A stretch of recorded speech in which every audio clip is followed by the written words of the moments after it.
gonna die. Hey, welcome to the Tina Marx Show. I know you haven't seen me, but you've heard Tina refer to me every now and then as I'm the guy behind the camera. We're going to do something really different today. We're going to put Tina in the interview seat, and we're going to ask her some questions and find out a little bit more about who Tina is, what makes her tick, and more importantly, what special things that she does to excel in her life that we can extract and share on today's program. So I want to welcome Tina Marx, the host of, but this time, the interviewee of Transparent with Tina.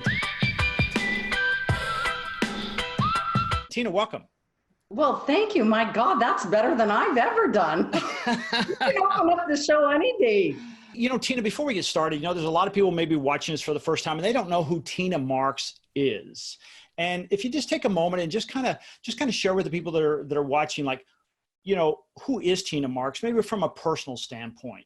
From a personal point of view, Tina Marx is very determined, to say the least. I actually had a friend of mine say the other day, "You're a strong cup of coffee." I don't know if that was a compliment or not, but I'm taking it as a compliment. You know, the sword definitely cuts both ways.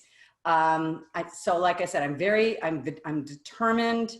I'm very compassionate. I'm very empathetic. I'm very personable, not personal. I'm personable too. Mm-hmm. Purposeful is what I wanted to say, but I am personable too.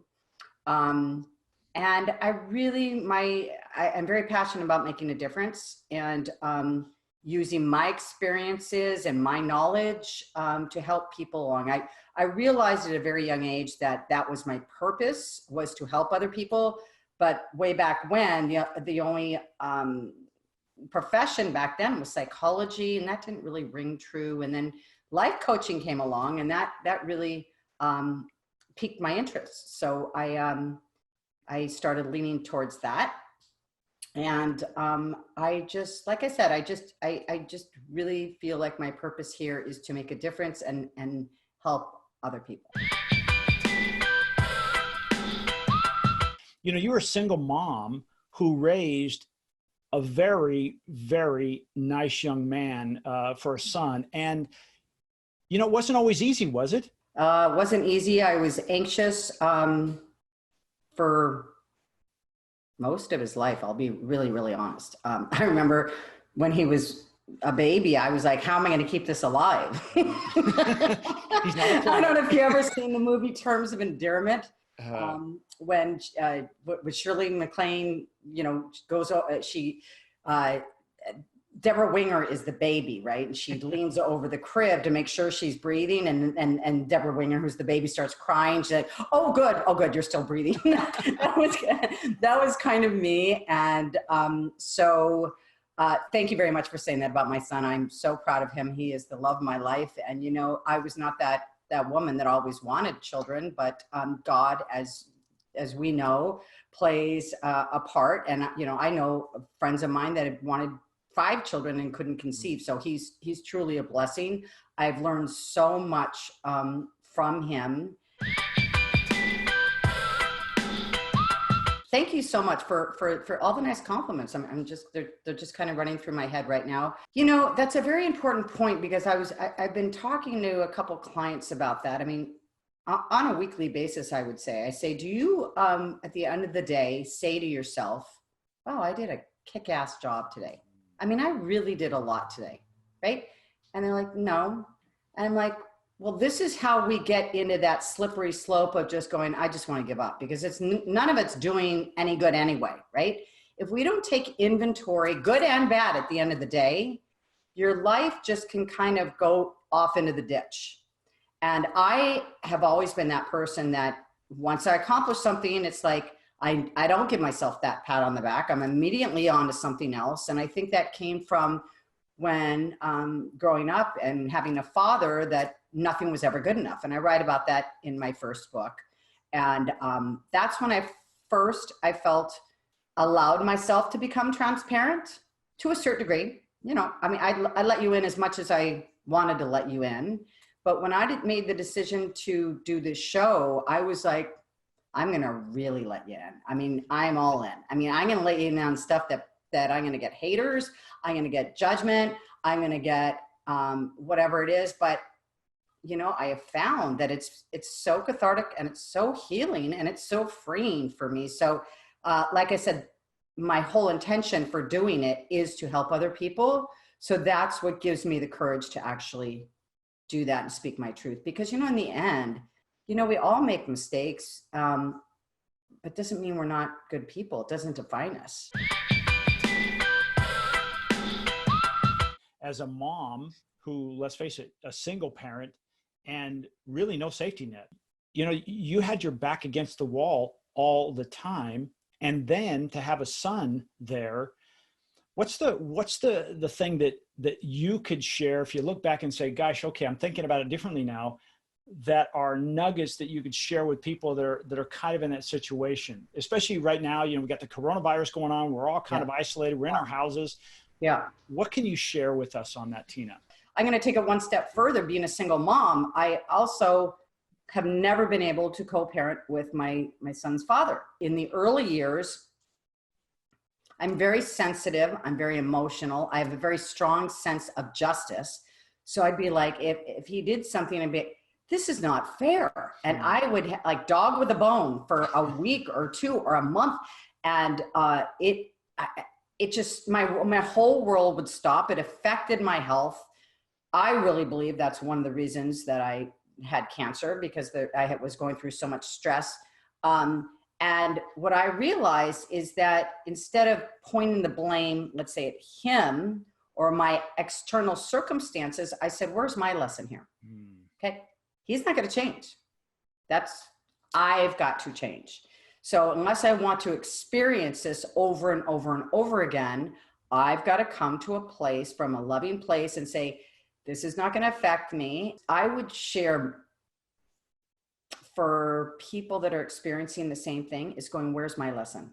Not what is the other person doing that's not agreeing with me? Okay, so it's not fair. It's not fair. But where's that going to get you for 2 weeks later? It's just going to give you, it's just going to give you horrible outcomes, whether it's mentally, spiritually, or physically. So I would try and learn the lesson at hand, because, there's always a lesson for you to learn, not necessarily the other person, and just to keep going. And, having a child is a gift. And there was just never an option for me to give up. You've done many things. And again, I'll go back and the things that I know about, you've been host of many shows. You've been successful as a life coach, or real estate coach now. You've written a book. I know you've got another book on the way. You're doing this show. You've raised your son. Here you are. I guess the thing that I have to ask is, when you are faced with that challenge or something that's outside, somebody else, it's up to somebody else. Do you ever say, hey, you know what? Until my house is right, I can't even spend time worrying about John Doe or Jane Doe and what they're doing. Do you ever spend time with that? I know, and I want to talk to you a little bit about more of this, of your spiritual beliefs, but with that, does that tie in together there? Oh, absolutely. It all starts with you, Jeff. It all starts with you, and it's like, where's my part to be played in this? And, gosh, when I look back when I wrote my first book, I did not realize I was writing a book. I thought I was journaling. And now looking back, it was just my way of purging, because there was so much in there, and I had so much sadness and so much fear and so much anger that it had to come out some way. And then I started saying, well, if I'm feeling this way, other people may be feeling this way. And that's why I published it. As I've said this before, it did take me 8 years to get it out, to write it and to publish it, which was amazing that I actually stuck with it and did that. But then I never marketed it because I didn't have, the knowledge. I didn't take it that step further. Looking back now, Jeff, I did that a lot in my life. And I hope this nugget helps people, because I would start things and like you would say, well, you finished it. You finished the book, right? I finished the book, but I didn't market the book. So what's the point? It was almost like a resume. And instead of going full blown. And I think now when I look back, why I would not follow things through their completion was because of the fear of failure. At least if I don't finish it, I don't fail, right? So, I mean, I finished the book, but I didn't market it. So, you know, if I don't market it, and then I don't have any excuses. I mean, I don't have any, if I don't have any book sales, it's because I didn't market it, right?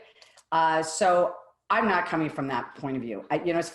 Age is really interesting because I just had my 57th birthday in November. And now I'm like, you know what? I have no time to lose. And I'm bringing it. I'm just bringing everything that I have because I don't have any shame in my game. I'm not saying I'm perfect. There's not days that I don't say, you know, you really screwed up, Tina. What the hell were you thinking? My mom used to say, where the hell are you, Harriet? You know, and I used to laugh every time she said that. And, you know, so I say that to myself sometimes. But I think, you know, the thing that you always have to kind of check in with yourself and say, what's my intention? What's my intention for doing this? Is it coming from love or is it coming from revenge? My last show, I just did a show about the emotional scale from 1 to 22 and how you can daily check in within yourself and see where you are on the emotional scale. So it's the same kind of thing. I think it's all about becoming aware, learning your lessons well. And for the 3 shows, the 3 talk shows, I didn't know what the heck I was doing, Jeff. I really didn't. I had this idea, you know, probably for 20 years or something. I was just kind of like, let's go. So what that's taught me is I know every part of production now. I know, you know, rates, I know, and at first I got to be honest with you. It's like, I don't want to know about that. You handle that. And when you have the money to do that, that's great. Then I ran out of money because I spent it all. It was all my money. I didn't have investors. And then I fell flat on my face. And that's where the true test of my whole life really was. I shared this as well. I mean, everything from personal to income to career. I had to move out of my house, and I guess I'm gonna beat the punch here, Jeff. The greatest lesson that I've learned is to have faith in God. You know, because that is the only thing that got me through that time. And you know, all those years that I was afraid and insecure and not sure of myself, and I wasn't worthy. I always considered myself a spiritual person because my mom had raised me that way, but I didn't. And I had my master's in metaphysics. It's one thing knowing it. It's another thing practicing it. Now it's first and foremost in my mind. And the first thing that I do when I open my eyes. And what's really interesting is we had a webinar today that Tom Ferry, who I work for, love the man. He's really stepped up his game recently with this whole COVID. And he had a brain doctor on there who was verifying the same thing, that when you wake up, if you say it's going to be a good day, your mind, and he's a brain doctor, your mind starts to search for ways how it's going to be a good day. Yeah. So this is scientifically proven, because I know a lot of people go, oh, this is Pollyanna, but that has just shifted my life. And I can honestly say that through this virus, I'm just loving everything I'm learning. I'm not afraid. I'm so happy to be of service to people. And I think this is where all this has kind of brought me to at this point.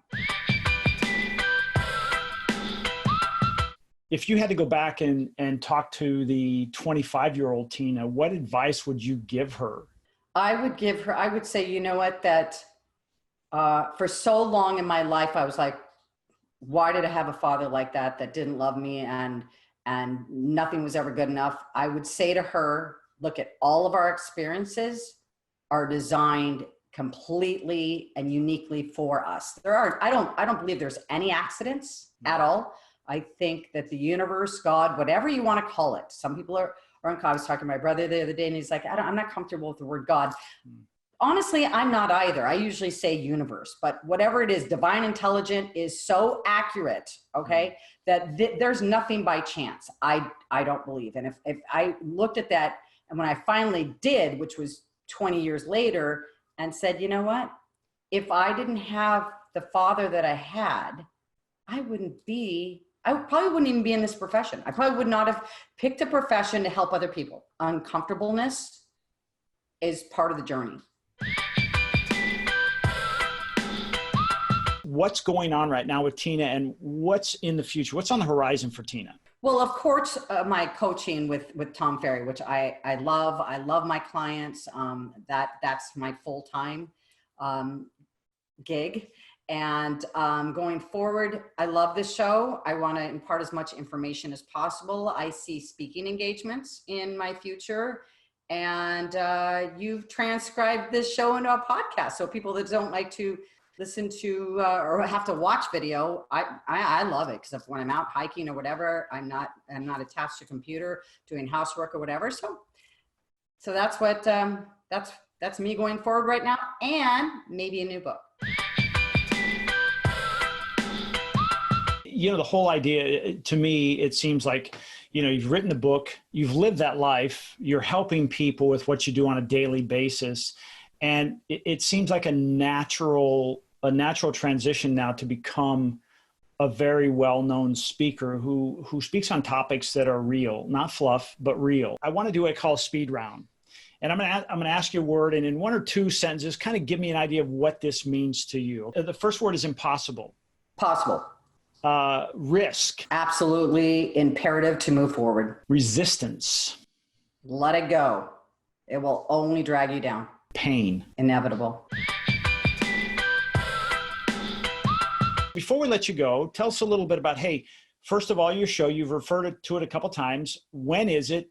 How can people find you? And what should they do to learn more about Tina Marx? It's YouTube, Tina Marx TV with an X, Tina, M-A-R-X TV. And then my website is transparentwithtina.com. Well, you're on iTunes, and it's Transparent with Tina. Okay, iTunes, okay. Stitcher, and I think it's iHeartRadio. Okay. And we'll put you on. We'll get you on Spotify. And of course, I'm on. Yeah, and then I'm on Instagram, and I'm on Facebook and LinkedIn as well. So there's a lot of different channels you can find me on. Can people right now buy your first book anywhere? Yes. What's the name of the book? We didn't talk about that. Amazon. The first book is called The Domino Effect: Fear versus Faith. And then I did write a second book. The second book only took me 4 months to write. And that's called Intimacy, Into You and Me I See. And it's a book on relationships, but not just romantic relationships. It's, you know, the premise is that every relationship has a reason for it.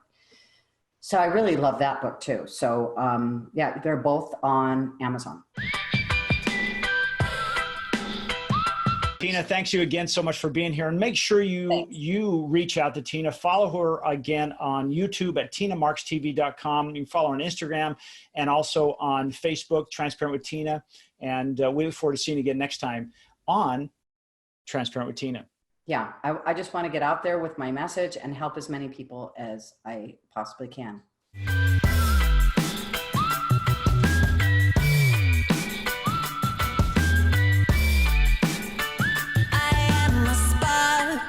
Flickering in the dark.